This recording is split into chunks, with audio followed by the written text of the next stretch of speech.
Squad. We're here to talk about Zinnia. ISIS was saving the gays from suicide Jones. Let's keep going. You sure? Yeah.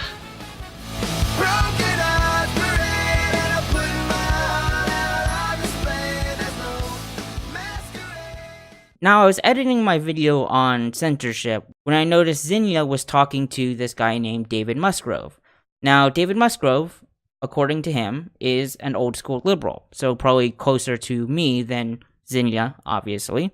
And basically, his statement was, prepubescent gender dysphoria children usually resolve after puberty, i.e. most children will conform to their gender identity. And so early lifetime treatment of pre-adolescent children is child abuse.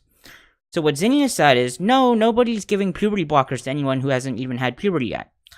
And so then a giant argument ensued because I was saying, yes, they do. Here's 11 to 12-year-olds saying, they recommend puberty blockers at 11, okay? Here's Jazz Jennings, who got puberty blockers, and then subsequently didn't have enough material to fully transition because of the puberty blockers. She's incorrect in that they're not getting puberty blockers. They are getting puberty blockers before puberty or during puberty, however you want to do it. They're stopping puberty. And there's problems with this, as evidenced, case in point. And then on top of that, we got into a little bit of an argument on whether or not children who are diagnosed with gender dysphoria will mostly or mostly not continue to have gender dysphoria. And the problem with that is, I cited a few sources, and then Zinnia cited her own, and I took a look at those, and guess what? While studies have found anywhere from 2 to 27% of children diagnosed with gender dysphoria will persist in feeling dysphoric.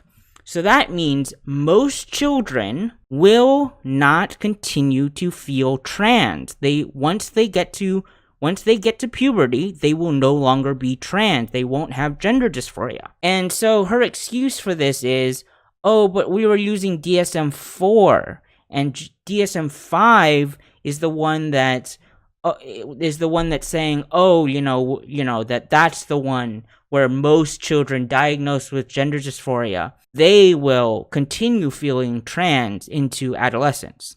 Okay, so why doesn't she cite any DSM-5 studies? There aren't any. The only 3 mentions of DSM-5 are these 3. And this study says, what should be emphasized is that studies do not use the fairly strict criteria of DSM-5, and the children could receive the diagnosis based only on gender variant behavior. With DSM-5 criteria, the persistent rate probably would have been higher.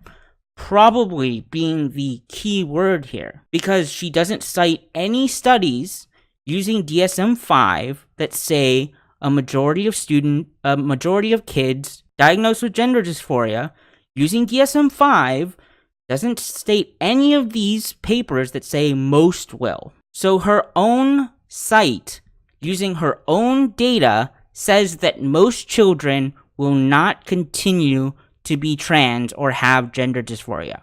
Her own site, her own research, her own citations. Congratulations, you played yourself.